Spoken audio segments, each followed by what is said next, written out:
C'est bon, allez-y doucement, ne vous faites pas de mal à cause du comportement récent de votre mari envers vous. Vous ne comprendrez pas. Mon mari a complètement changé, je ne comprends pas le problème. Plus rien de ce que je fais ne lui plaît. J'ai peur, il se comporte comme si je n'existais plus. Je t'ai dit d'arrêter de t'inquiéter, tout va bien, je crois toujours que tout ira bien. Tu crois? Oh oui, rentre chez toi et détends-toi. Dieu est aux commandes. Continue de prier pour que tout change pour de bon. Merci beaucoup, Andrea. Tu es la seule à m'apporter le réconfort dont mon cœur avait besoin. Au moins, mon cœur m'a un peu soulagée. As-tu oublié tout ce que tu as fait pour moi? Que vaut mon conseil comparé à ce que tu as fait pour moi? Détends-toi, ce n'est rien. Tu peux toujours compter sur moi, à tout moment, n'importe quel jour. Je suis là pour toi. Je suis si heureuse de l'entendre. Je vais rentrer à la maison pour préparer à manger pour mon mari avant son retour. Très bien, dépêche-toi. À plus tard. Merci mon ami. Et, rien que je ne verrai. Regarde là, mon mari, ceci, mon mari cela, comme si elle lui avait donné naissance. N'importe quoi, aujourd'hui c'est ton dernier jour dans cette maison, si tu ne le sais pas. J'espère qu'il n'est pas revenu, je ne suis pas prêt à avoir des ennuis maintenant. Oh, il est de retour. Cher bienvenue. Où penses-tu aller? Quitte ma maison immédiatement. Chérie, qu'ai-je fait? Je suis ta femme, bon sang. Où veux-tu que j'aille? J'ai dit, sors de chez moi. Tu ne m'intéresses plus, et je ne suis pas obligé de vivre avec toi. Maintenant, sors. As-tu oublié que nous nous sommes promis le meilleur et le pire et jusqu'à ce que la mort nous sépare? Moi et qui se promettent? On dirait que tu rêves. Je suis fatigué, sors de chez moi. Laissez-moi avoir ce que vous ne pouvez pas me donner. Alors, quelle est mon offense? Que ai-je fait pour mériter ça? Tu me demandes ce que tu as fait? Que n'as-tu pas fait? M'as-tu donné un enfant? La réponse est non, et tu as encore envie de me demander ce que tu as fait. Suis-je Dieu? Est-ce ma faute? Non, c'est ma faute, d'autres femmes qui donnent naissance à leur mari le font à cause de Dieu. Écoutez, pour votre information, j'ai une femme qui est enceinte de moi et elle emménage aujourd'hui, alors vous feriez mieux de partir discrètement avant son arrivée. Tu t'entends? Tu demandes à ta femme de partir pour un parfait inconnu. Dieu te regarde, ce n'est pas ce que tu m'avais promis. Souviens-toi que nous avons traversé beaucoup d'épreuves ensemble. Mon amour. Ah, elle est là.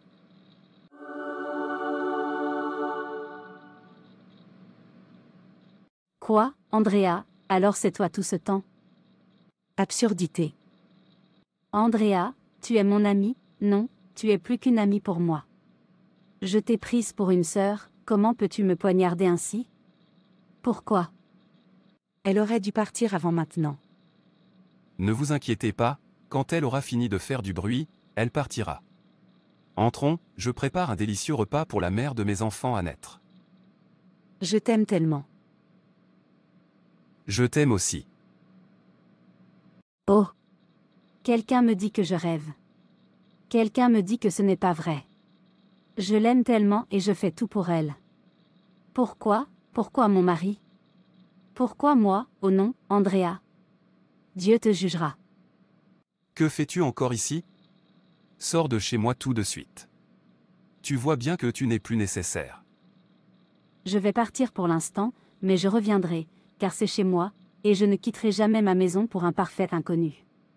Je refuse de travailler pour le plaisir d'un ennemi, cela n'arrivera pas, je reviendrai. Écoute, pour moi, ce mariage est terminé. Si vous pensez que je plaisante, essayez-moi, si je vous vois ici, considérez-vous comme mort. Chérie, arrête de perdre ton temps avec elle. Le bébé a besoin de ton contact.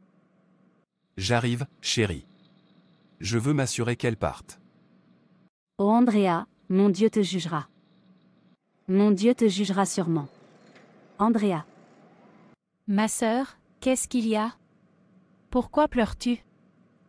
C'était Andrea depuis le début, c'est elle qui me poignardait. C'était elle qui rêvait de profiter de mon travail, c'était elle qui riait et disait « Laissez-la finir son travail, je prends la relève ». Tu es sérieux? Tu veux dire qu'Andrea peut aller aussi loin? Mais pourquoi? Pourquoi ferait-elle une chose pareille? Elle est comme une sœur pour nous. Et tant que mon Dieu sera vivant, cela n'arrivera jamais. Je ne travaillerai jamais pour ceux qui me haïssent sans une malédiction dont je puisse jouir, cela n'arrivera jamais. Je la maudirai jour et nuit jusqu'à sa destruction. Sœur, c'est bon, ne te fais pas de mal. Je la maudirai jusqu'à ma mort, même si je meurs, mon esprit ne reculera devant rien jusqu'à ce qu'elle soit détruite. Sœur, calme-toi, n'oublie pas que tu es enfant de Dieu. Crois aux promesses de Dieu, et Dieu combattra pour toi. Ô Andrea, tout ce que Dieu a créé s'est retourné contre toi, parce que tu as mordu le doigt qui te nourrissait. Mon Dieu continuera à te juger. Ô Dieu, détruis Andrea pour moi.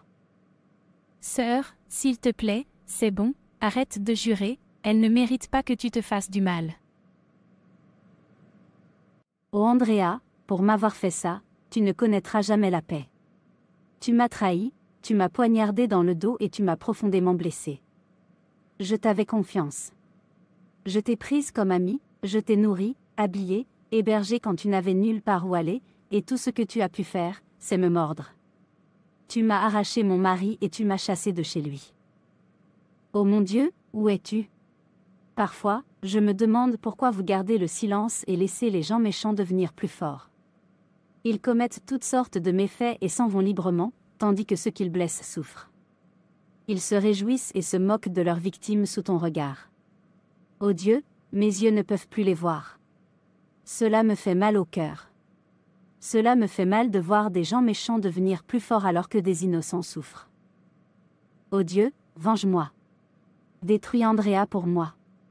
Laisse-la souffrir pour m'avoir blessée. Qu'elle se nourrisse de sa propre chair. Fais-le pour moi.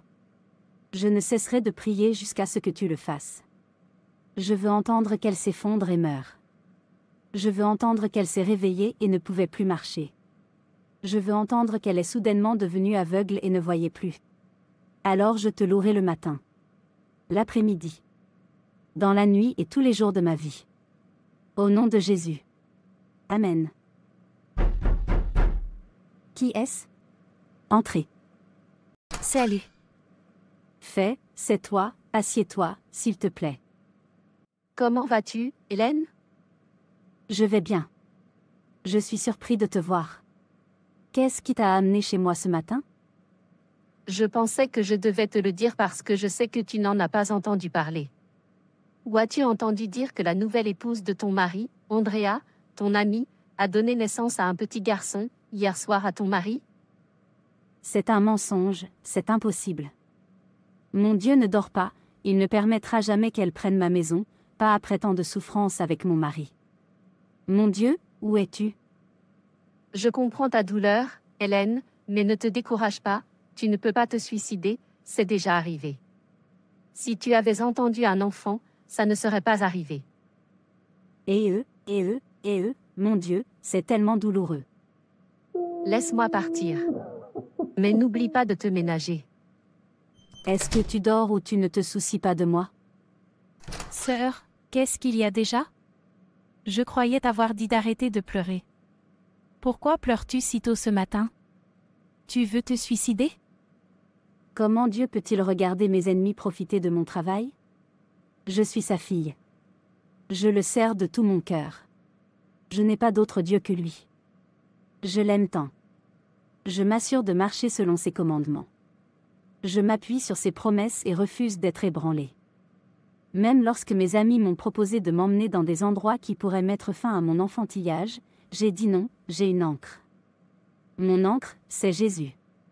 Je ne vais nulle part parce qu'il est là pour moi. Je suis fière de lui. Je parle de lui avec arrogance parce que je sais que c'est lui qui compte. Quand ils me disent que tu perds ton temps, je leur dis de se taire.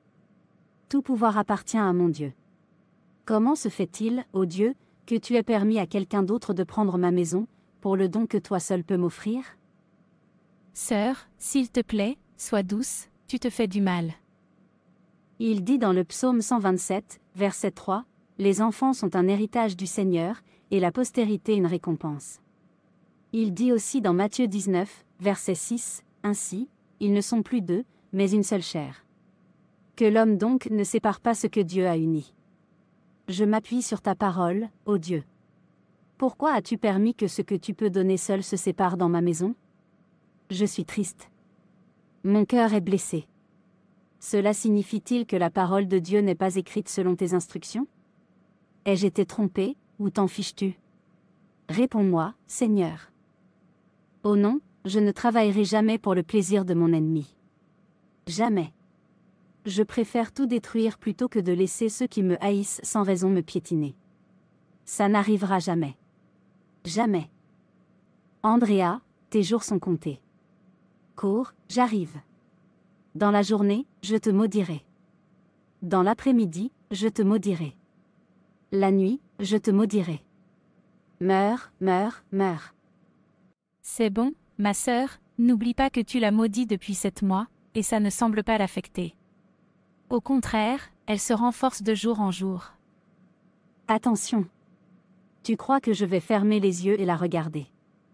Je riposterai quand elle croira que c'est fini, et tout ce qu'elle croyait avoir accompli disparaîtra, même si cela implique de me sacrifier. Je le ferai, même si cela implique de vivre dans l'océan pour le restant de mes jours. Je le ferai, même si cela implique de dîner et de partager avec Satan lui-même. Je le ferai. Je ne reculerai devant rien, même si je meurs aujourd'hui, mon esprit n'aura de repos que lorsqu'elle sera effacée de la surface de la terre, et que tout ce qu'elle possède disparaîtra. Comprends-tu maintenant jusqu'où je peux aller? Oh non, mais ma sœur, la Bible dit dans Matthieu 5 verset 44, « Mais moi, je vous dis, aimez vos ennemis, et priez pour ceux qui vous persécutent. » Luc 6 verset 27, « Mais, à vous qui m'écoutez, je dis, aimez vos ennemis, faites du bien à ceux qui vous haïssent. » Romains 12 verset 14, « Bénissez ceux qui vous persécutent, bénissez et ne maudissez pas. » Proverbe 24 verset 17, « Ne vous réjouissez pas de la chute de votre ennemi, que votre cœur ne se réjouisse pas de ses trébuchements. » Matthieu 6 verset 14, « Car si vous pardonnez aux autres leurs péchés, votre Père céleste vous pardonnera aussi. » Colossiens 3 verset 13. Tais-toi. Comment est-ce possible? Comment veux-tu que je prie pour une femme qui envahit mon foyer et fait de moi la risée de tous? Comment veux-tu que je prie pour une femme qui m'a profondément blessé? Quelle bouche vais-je utiliser? Je la déteste tellement. Mais, ma sœur, ne vois-tu pas que ta haine ne fait de mal qu'à toi, pas à elle? Si ça marche vraiment pour toi, elle aurait dû mourir maintenant, vu la façon dont tu la maudis et la détestes, et pourtant rien ne se passe. Qu'est-ce que tu veux dire? Tu veux dire que je devrais aimer et arrêter de maudire une femme qui m'a volé ma maison? Tu veux dire que je devrais la féliciter après tout ce qu'elle a fait? Je ne ferai pas ça. Et si maudire ses ennemis revenait à les bénir, tandis que prier pour eux revenait à les maudire? Cela aurait-il été plus facile? Je ne te comprends pas. Mais moi, je vous dis, aimez vos ennemis, bénissez ceux qui vous maudissent, faites du bien à ceux qui vous haïssent, et priez pour ceux qui vous maltraitent et qui vous persécutent. Matthieu 5, verset 44. Jésus a dit de prier pour ceux qui vous font du mal, ne sait-il pas que c'est difficile? Il le sait, lui aussi l'a vécu et le dit encore. Pourquoi? Parce qu'il sait que le véritable moyen de les traduire en justice n'est pas de les maudire, mais de les bénir. Proverbe 25, versets 21 à 22, « Si ton ennemi a faim, donne-lui à manger, et s'il a soif, donne-lui à boire. Car ce faisant, tu amasseras des charbons ardents sur sa tête, et l'Éternel te le rendra. » Prier pour ceux qui vous maltraitent ne signifie pas qu'ils doivent être libérés, cela signifie que vous demandez à Dieu de hâter leur jugement. Pourquoi? Dieu ne répond pas à la prière d'une âme amère ou d'un cœur rempli de rancune, de haine et de malice, une telle prière ne mène pas loin. C'est pourquoi rien de ce que vous priez contre votre ennemi ne fonctionne, au contraire, au lieu de fonctionner, vous le verrez devenir fort. Le moyen le plus simple de détruire ceux qui demandent sur leur corps mort s'ils vous laisseront reposer n'est pas de les détruire, mais de les bénir, cela permettra à Dieu de se souvenir d'eux et de leur infliger le jugement qu'ils méritent. Lorsque vous dites « Père, bénis-les en larmes », bien sûr, Dieu sait ce qu'ils méritent. Il est Dieu qui bénit selon les œuvres. non pas selon ce qu'on dira. Il est Dieu qui regarde le cœur et non le visage. Bien que l'instinct humain nous pousse à riposter face à l'injustice, à garder rancune et à rechercher la justice à notre manière, Jésus nous appelle à un chemin plus élevé, un chemin d'amour, de pardon et de prière, même pour ceux qui nous blessent. Ce qui semble impossible à notre chair est réalisable par la puissance de Dieu. Jésus sait que rien ne touche Dieu, si ce n'est un cœur pur et innocent, et pour attirer son attention, nous avons besoin de transformation. Alors, comment prier pour nos ennemis les transforme-t-il, eux et nous? La prière transforme nos cœurs. Avant de changer nos ennemis, la prière nous transforme. Lorsque nous soutenons ceux qui nous blessent par la prière, Dieu adoucit nos cœurs, remplaçant l'amertume par la paix. Romains 12, verset 21, ne te laisse pas vaincre par le mal, mais surmonte le mal par le bien. Au lieu de répondre à la haine par la haine, la prière nous permet de nous élever. La prière libère du fardeau du manque de pardon, ouvrant la voie à la guérison. Elle change notre perspective, nous aidant à voir les gens à travers les yeux de Dieu, et non seulement à travers leurs fautes. Oh non. Écoutez, la prière invite à la justice et à la miséricorde de Dieu. Lorsque nous prions pour nos ennemis, nous confions leur cœur et leurs actions à Dieu. La prière invite Dieu à agir, non pas selon notre vengeance, mais selon sa sagesse parfaite. Romains 12, verset 19. À moi la vengeance, à moi la rétribution, dit le Seigneur. Parfois, nos ennemis sont perdus et brisés eux-mêmes, la prière ouvre la porte à leur transformation. La prière ne signifie pas excuser les mauvaises actions, mais plutôt les remettre entre les mains de Dieu. La prière peut conduire à la réconciliation. Les ennemis peuvent devenir frères lorsque Dieu intervient. Il existe d'innombrables témoignages de relations guéries par la prière. Et si vos prières pouvaient être le début du salut de quelqu'un? Proverbe 25, verset 21. Si ton ennemi a faim, donne-lui du pain à manger, et s'il a soif, donne-lui de l'eau à boire. La prière nous positionne pour être des instruments de bonté, même immérités. Elle transforme la confrontation en opportunité de réconciliation. Parfois, l'ennemi le plus féroce devient l'allié le plus puissant une fois touché par l'amour du Christ. Prier pour nos ennemis n'est pas une faiblesse, c'est une démonstration de la plus grande puissance, la puissance de l'amour, la puissance de la grâce et la puissance de la foi en la justice de Dieu. Si Jésus a prié pour ceux qui l'ont crucifié, combien plus devrions-nous prier pour ceux qui nous font du mal? Luc 23, verset 34, Père, pardonne-leur, car ils ne savent pas ce qu'ils font. Choisis la prière plutôt que l'amertume, l'amour plutôt que la haine, la foi plutôt que la vengeance. La puissance de la prière peut déplacer des montagnes, non seulement dans la vie des autres, mais aussi dans notre propre cœur. Dieu n'est pas un petit garçon, il connaît ton cœur. Seigneur, apprends-nous à prier pour ceux qui nous font du mal. Que ton amour nous traverse, même dans les situations difficiles. Guéris nos cœurs, transforme nos ennemis et utilise-nous pour refléter ta grâce. Au nom de Jésus. Amen. Docteur, que voulez-vous dire par « mon sang ne correspond pas à celui de mon fils » ? C'est mon fils, pour avoir crié à haute voix. Regarde-le toi-même, tu n'es pas son père. Ta femme a peut-être quelque chose à te dire. Oh non, oh non. Chérie, qu'est-ce que le médecin a dit qui n'allait pas chez notre fils? Commencez à parler. Qui est le père de ce garçon? Parlez. Que veux-tu dire? C'est ton fils. J'ai dit, parle, qui est son père? Je suis désolée, c'est une erreur. Je... Tu es sourd? J'ai dit, qui est le père de ce garçon? Parle avant que je perde le contrôle. Qui est le père de l'enfant que tu m'as amené? C'est Andrew, mais il le nie, donc je n'ai pas d'autre choix que de l'utiliser pour t'accrocher, mais crois-moi, je suis l'amoureux de toi. Oh non, tu m'as poussé à poursuivre ma précieuse épouse avec ta tromperie. Tu es maléfique. J'aurais dû savoir que tu étais une sorcière quand tu as poignardé ton ami. Écoute, je ne veux pas te voir, toi et cette chose, près de chez moi. Tu as entendu ça? Je suis désolée. Oh non, comment puis-je être si facile à manipuler? Pourquoi l'ai-je cru? Ma femme me pardonnerait-elle un jour? Je l'ai déçue, elle est Dieu. Seigneur, touche le cœur de ma femme pour qu'elle me pardonne. J'ai appris à te faire confiance et à t'attendre. Sœur, s'il te plaît, apporte la nourriture, je suis prêt à manger. Je suis vraiment heureux et libre, merci, Jésus. Chère. Que faites-vous ici? S'il te plaît, ma chère, pardonne-moi. Je ne sais pas ce qui m'a pris. Je suis désolé, tu ne mérites pas tout ce que je t'ai fait subir. Je t'ai déjà pardonné.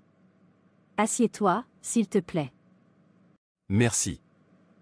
Comment va votre fils? Ce n'est pas mon fils, elle me ment, elle me trompe. Je sais que je n'ai aucune excuse à te donner, mais s'il te plaît, trouve dans ton cœur la force de me pardonner, même si je ne te mérite pas. Mais si tu me donnes une autre chance, je te promets d'être un homme meilleur.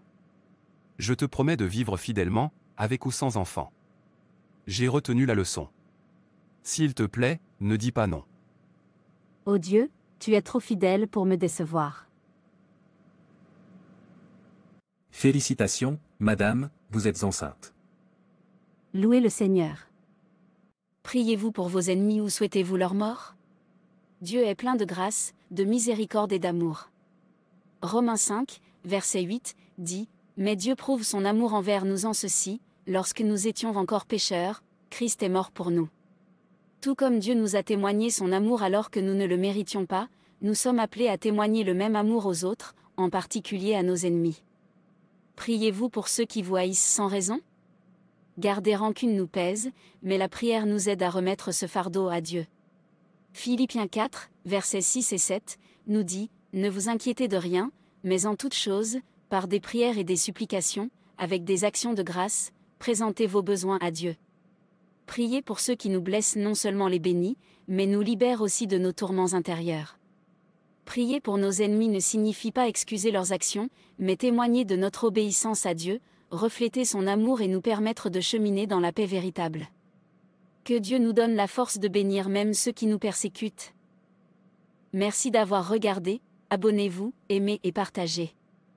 Que Dieu vous bénisse. Et rappelez-vous, Jésus vous aime vraiment, et n'oubliez pas de regarder notre vidéo de rappel ensuite. Papa, tu m'as appelé. Oui, Peter, je veux que nous ayons une discussion père-fils, surtout maintenant que tu as terminé tes études universitaires. D'accord, père, je suis tout oui. Je pense simplement qu'il serait sage que vous me rejoigniez dans mon entreprise au lieu de chercher un emploi, qui vous paiera un salaire mensuel, et vous répondrez, monsieur, par une insulte. N'est-il pas préférable que nous nous donnions la main et que nous poussions mon entreprise au plus haut niveau? Cette entreprise m'a rapporté tellement d'argent. Je veux que tu continues là-dedans même quand je serai parti. Si possible, transmettez-le à vos enfants, comme je l'ai fait.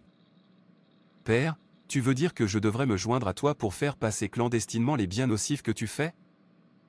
Ne vous contentez pas de qualifier cela d'entreprise nuisible et de donner un son local, dit l'importateur. De cette façon, tu comprends que ton père est un grand homme, et c'est pourquoi je voulais que tu te joignes à ma grandeur. Soyez importateur. Dans mon domaine et contrôlez l'argent tout comme ton père. J'aurais adoré si cela avait à voir avec quelque chose de mieux, pas ce genre d'affaires, père.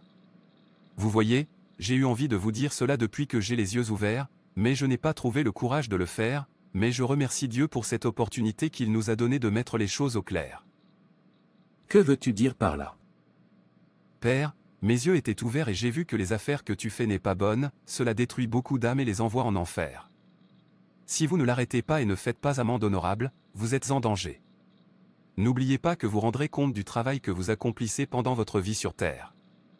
C'est pourquoi il n'est pas bon de s'engager dans un secteur d'activité qui détruit les âmes, car si vous y mourrez, vous irez en enfer. Alors, mon père, ce que je dis, c'est que vous devriez chercher une entreprise décente à faire. Quant à importer des biens nuisibles, c'est un péché contre Dieu et contre l'homme. Je peux voir que quelque chose ne va pas chez toi, je vous ai suralimenté, alors vous me demandez maintenant du contenu de lutte. Comment pouvez-vous dire que l'entreprise qui nous a rapporté tant d'argent est un péché?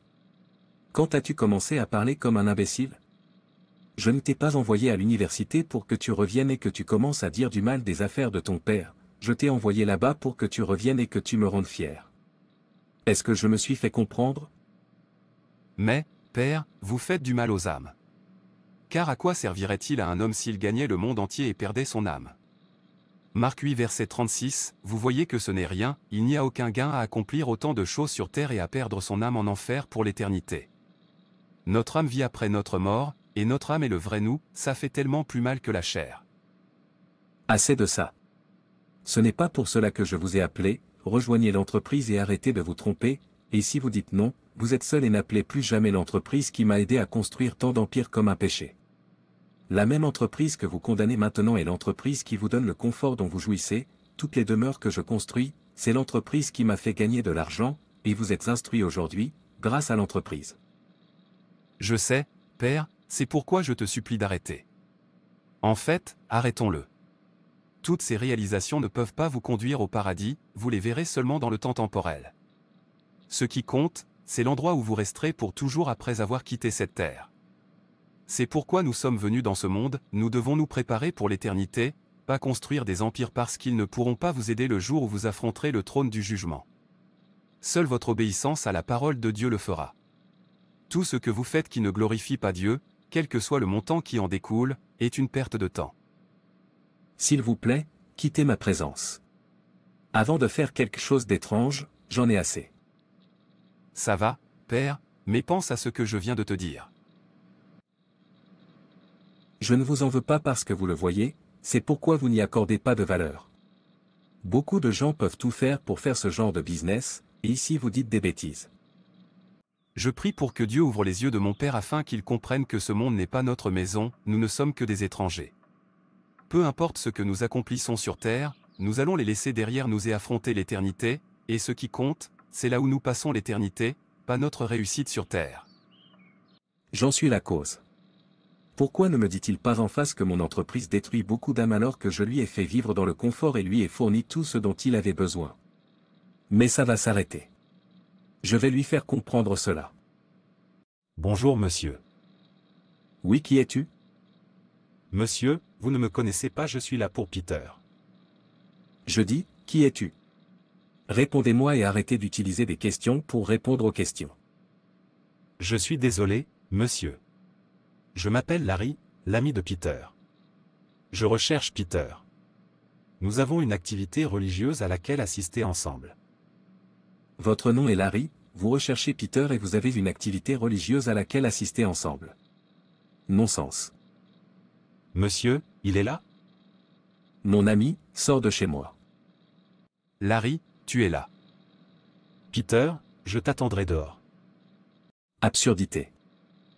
Père, tu ne connais pas Larry, il est venu me voir. Pourquoi le traitez-vous de cette façon? La dernière fois que j'ai vérifié, c'est ma maison. Je décide qui est venu ici ou non, et aussi qui doit être bien traité ou non. Si vous ne l'aimez pas, construisez votre propre maison. Un non-sens. Très bien, j'ai une activité à l'église à laquelle je dois assister. Pourquoi ne pas profiter de l'opportunité et déménager dans l'une de leurs maisons? Je veux dire, ces gens de votre église n'ont pas de maison pour vous accueillir? Je vais y aller maintenant, Père. Larry, s'il te plaît, pardonne à mon père.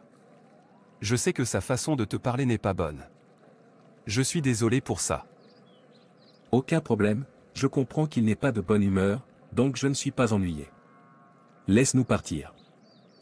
Larry, je ne sais pas pourquoi mon père m'a soudainement détesté et m'a parlé comme il l'entendait. Depuis que je lui ai dit d'arrêter les mauvaises affaires qu'il fait, il ne veut plus me voir. Vous voyez, la raison pour laquelle j'ai dit que je ne voulais pas lui dire avant d'être en bonne santé, c'est parce que je connais le genre de père que j'ai. Maintenant, je ne suis même pas sûr qu'il me répondra à nouveau de quoi que ce soit. Tu ne devrais pas avoir peur, Peter. Tu as fait ce qu'il fallait faire. Vous attendez-vous à ce qu'il sursaute et soit d'accord avec vous? Vous voyez, il faut de la persévérance et de la persévérance pour gagner tous les pécheurs endurcis à Christ, alors arrêtez de regretter d'avoir fait la bonne chose, au moins tu t'es libéré. Rappelez-vous, quand je dis au méchant, tu mourras sûrement, et que tu ne lui donnes aucun avertissement, et que tu ne parles pas pour avertir le méchant de sa mauvaise voie, pour lui sauver la vie, ce même méchant mourra dans son iniquité, mais je vous demanderai son sang. Mais si vous avertissez le méchant, et qu'il ne se détourne pas de sa méchanceté ni de sa mauvaise voie, il mourra dans son iniquité, mais tu as délivré ton âme. Ézéchiel 3, versets 18 à 19. Oui, tu as raison Larry.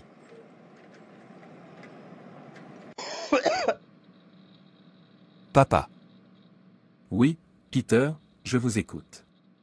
Qu'est-ce que c'est? Papa, s'il te plaît, je veux changer certains de mes vêtements, ils ne me dimensionnent plus et m'affectent à chaque fois que je veux sortir. Et qu'est-ce que je fais avec ça? Si vous souhaitez changer de vêtements, allez-y, vous n'avez pas besoin de ma permission pour ça. Papa, j'ai besoin d'argent de ta part. Et je n'ai pas d'argent à vous donner. Ok, prête-moi de l'argent. Quand ils me paieront, je vous le rendrai. Vous savez, je n'ai pas l'habitude de vous demander de l'argent. Je pose la question maintenant parce que j'ai un petit défi, alors j'ai utilisé toutes mes économies pour cela. C'est pourquoi je suis fauché. S'il vous plaît, donnez-moi de l'argent, et je vous le donnerai immédiatement après avoir reçu mon salaire.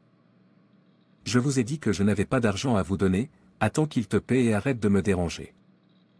Papa, tu sais que tu en as plus qu'assez dans cette maison, mais chaque fois que je te demande de l'argent, tu me refuseras. Pourquoi ne suis-je pas votre fils? Pourquoi me traites-tu de cette façon? C'est parce que vous êtes assez vieux pour avoir votre propre argent. N'as-tu pas honte? Vous demandez toujours de l'argent à votre père. Quand j'avais ton âge, j'ai commencé à gagner des millions. Je n'ai jamais dépendu de personne. J'ai recherché l'argent toute ma vie, de toutes mes forces et de tout mon pouvoir, jusqu'à ce que... Je suis devenu milliardaire et j'ai commencé à diriger le monde, en dépensant de l'argent à ma guise. Donc, si vous voulez dépenser de l'argent comme bon vous semble, levez-vous et gagnez votre propre argent. Je suis un lion, tu devrais être comme ton père. Papa, ça veut dire que tu ne me donnes rien? Je suis ton fils. Mon ami, veux-tu sortir de ma vue? Au lieu de vous être utile, vous vous trompez vous-même, prétendez que vous suivez Jésus et traitez mes affaires de péché. Maintenant, vous voulez l'argent que je gagne avec le même business. Vous refusez de rechercher de l'argent comme votre camarade d'âge. Maintenant, tu veux que je te donne de l'argent. Pourquoi ne pas aller à la rencontre de Jésus pour vous donner de l'argent? Vous voyez, dans cette vie, l'argent gouverne le monde, alors gagnez de l'argent et tout sera à votre disposition. Et refusez de gagner de l'argent, vous ne serez rien. Tout comme tu le es maintenant. Père, pourquoi m'humilies-tu autant? Tu ne te soucies même pas de mes sentiments. J'ai dit, sors. Aucun problème. Non-sens, tu aurais dû rester et récupérer mon argent. Très bientôt, je commencerai à percevoir votre loyer. Tu ferais mieux d'être prêt. Oh non. Mon père m'a suffisamment insulté. Il n'a aucune estime pour moi. Il me parle comme si je n'allais jamais réussir dans la vie. Il est temps de lui prouver que je suis un homme.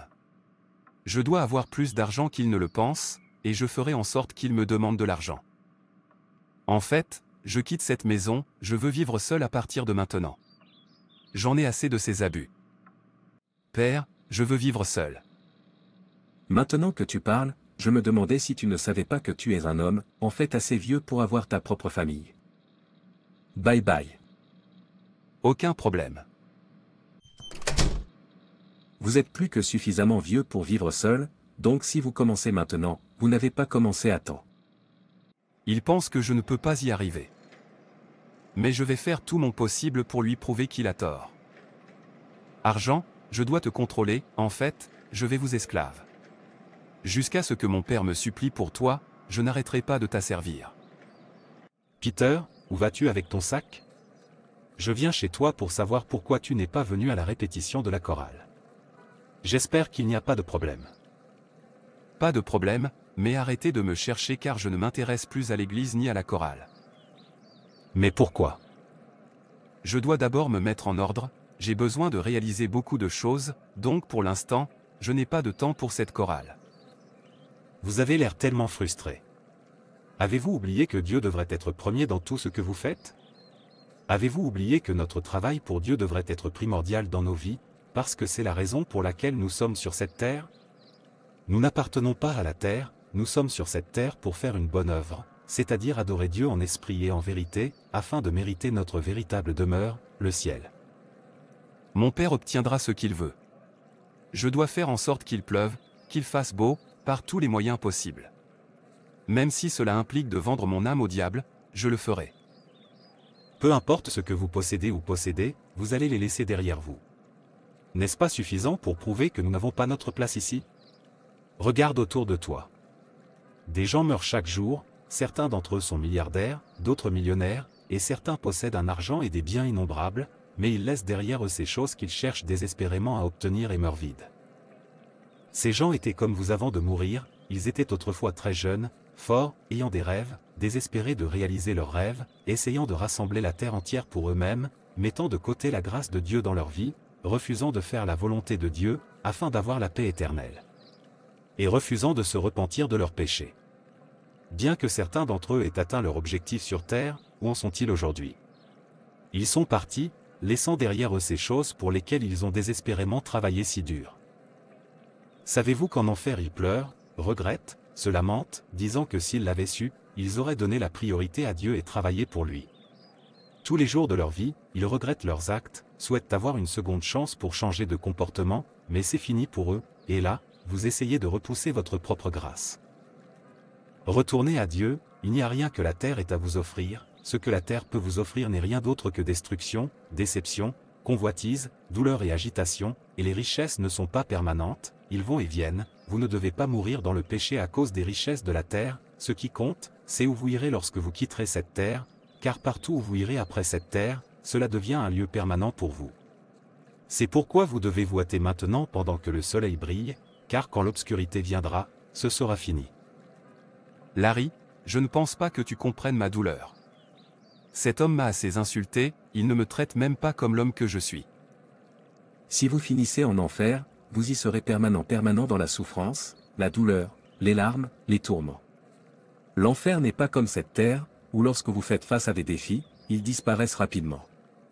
Non, tout devient permanent une fois que vous quittez cette terre, c'est-à-dire pendant que Jésus est mort pour vous, afin que vous fassiez le paradis et viviez heureux, là où il n'y a ni douleur ni souffrance, plein de joie, et où tout ce que vous avez toujours voulu sera disponible pour vous.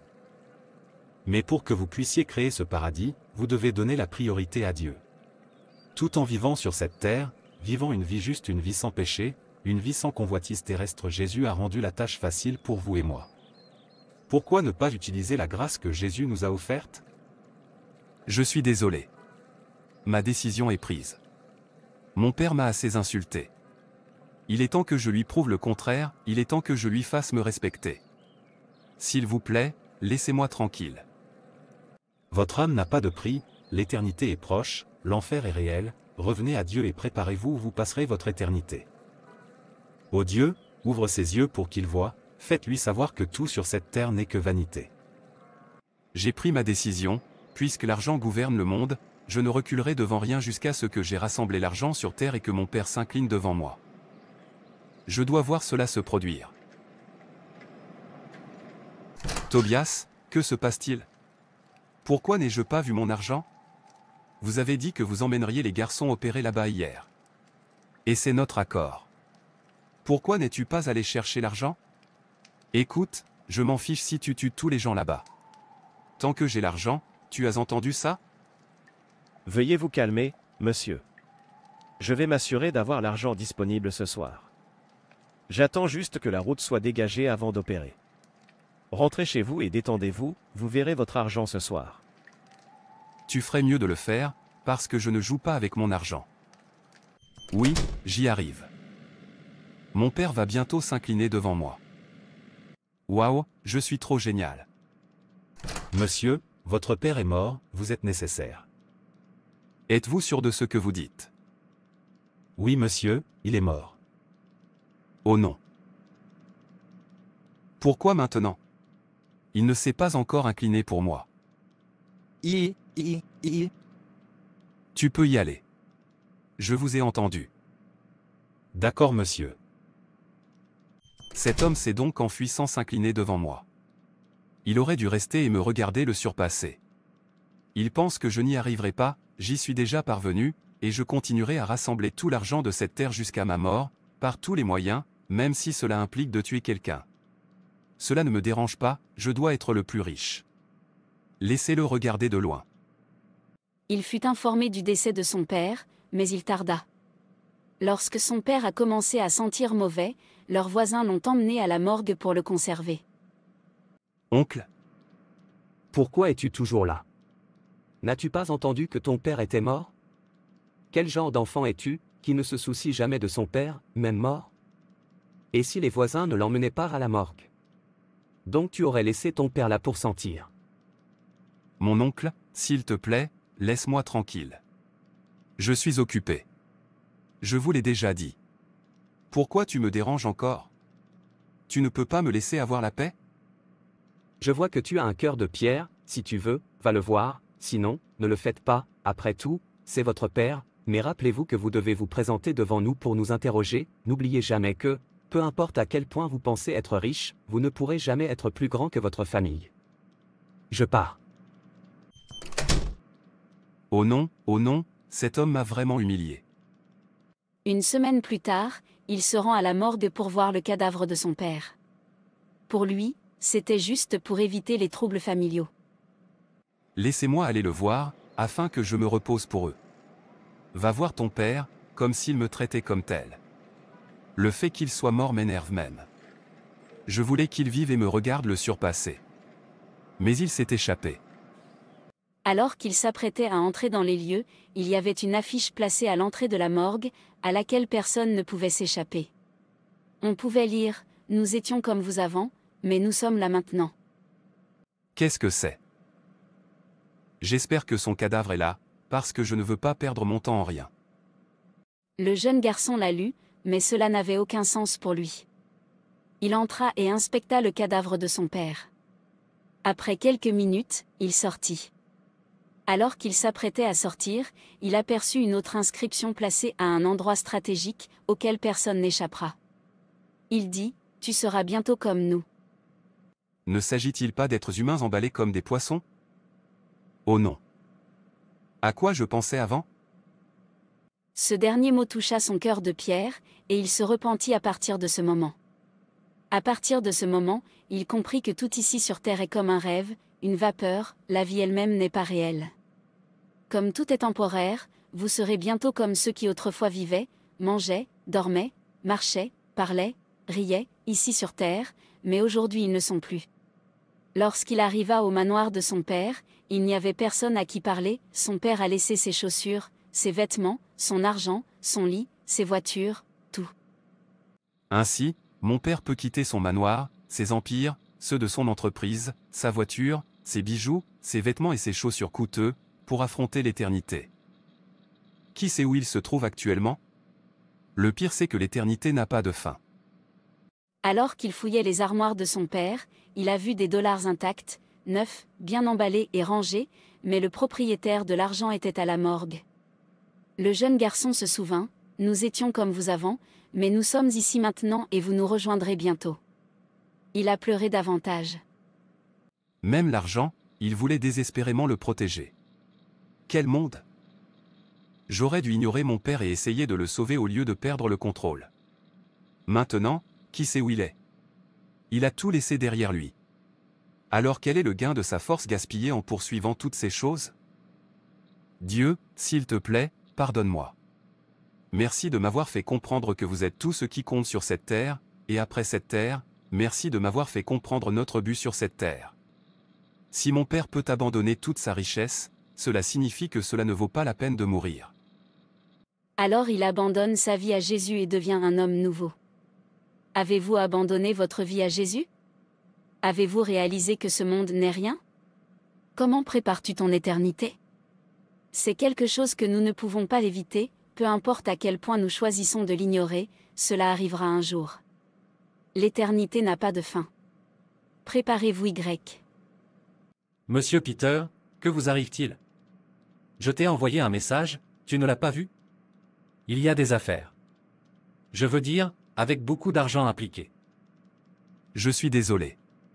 Je ne m'intéresse plus à ces sales affaires qui ne glorifient pas Dieu. La contrebande de cocaïne est un péché devant Dieu. De tous les gens. Je sais à quel point tu aimes et tu as hâte de gagner de l'argent. Pourquoi ce changement?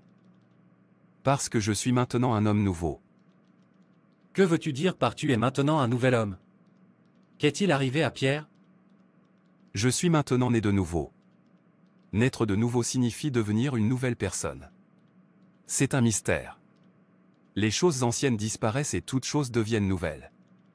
Les vieilles choses de ma vie sont décédées. Je suis maintenant une nouvelle créature, et l'expérience de la nouvelle naissance doit affecter tout mon style de vie et la totalité de ma conduite. Cela doit être évident pour tout le monde autour de moi. Le racheté devient un homme nouveau, au service d'un nouveau maître, Jésus-Christ, s'étant séparé de Satan. Il vit désormais pour plaire à Christ et à lui seul. Lorsqu'il est offensé, il pardonne facilement, tout comme Dieu, pour l'amour du Christ, nous a pardonné. Un racheté coupe tous les liens qui peuvent conduire à de vieilles habitudes pécheresses, tout comme je l'ai fait maintenant. Un racheté développe une haine pour les péchés qu'il n'a commis qu'avant et restitue volontiers les objets volés aux personnes ou aux lieux de travail. Trop de mots en même temps. Vous voyez, la nouvelle vie en Christ est belle, rafraîchissante, épanouissante et incomparable avec toute autre chose, car autant que vous le sachiez, vous n'avez pas été racheté avec des choses corruptibles, comme l'argent ou l'or, mais avec le sang précieux de Christ, comme d'un agneau sans défaut et sans tache. 1 Pierre, 1 versets 18 et 19, dit que la vie nouvelle est un trésor plus grand que l'argent ou l'or. Quiconque n'y a pas goûté doit se repentir de son péché et se réconcilier avec Dieu, et tous ceux qui ont été sauvés doivent demeurer dans cette expérience pour finalement entrer dans une éternité glorieuse avec Dieu. Je dois donc faire cela de manière à garantir un bon endroit permanent où mon âme vivra pour toujours, et à jamais, cela doit venir en premier. L'argent, la terre et les richesses n'ont rien à offrir parce que nous les laisserons toujours derrière nous, tout comme ceux qui les ont créés avant nous les ont laissés. Tu as raison. Vous mangez du poulet avec des légumes et du poisson, de la dinde, de la viande, du riz frit et buvez du vin aujourd'hui, mais demain, votre chair devient de la nourriture pour les asticots, où ira votre âme, vous conduisez une belle voiture aujourd'hui, mais demain une voiture roule toi, tu vis dans un manoir aujourd'hui, mais demain tu vis dans un cimetière, tu dors dans un bon lit aujourd'hui, mais demain tu dors dans la tombe, il n'y a pas de remplacement pour ton âme, elle est inestimable. Unique et particulière, l'âme est le vrai vous, elle vit après la mort, vous perdrez tout, si vous mourrez sans Dieu et sans vivre pour lui, s'il vous plaît, donnez votre vie à Jésus, réconciliez-vous avec votre Créateur et ayez un changement de cœur positif, afin que votre vie sur terre soit à la gloire de Dieu, et à la fin de votre voyage sur terre, vous ne finirez pas dans l'oubli, ne vous souvenez d'aucune excuse pour l'homme. Un mot est suffisant pour le sage, en effet, nous appartenons à Dieu, et c'est à lui que nous retournerons. Vous pensez peut-être que vous êtes en règle avec Dieu, par conséquent, ce message n'est pas pour vous, mais pour les pécheurs. Vous pouvez vous tromper, le jour du Seigneur arrive, modifiez vos voix, s'il vous plaît, ne méprisez pas ce message, partagez pour sauver une âme. Merci d'avoir regardé. Veuillez vous abonner, aimer et partager. Que Dieu vous bénisse. Et rappelez-vous, Jésus vous aime vraiment, donne-lui une chance dans ta vie.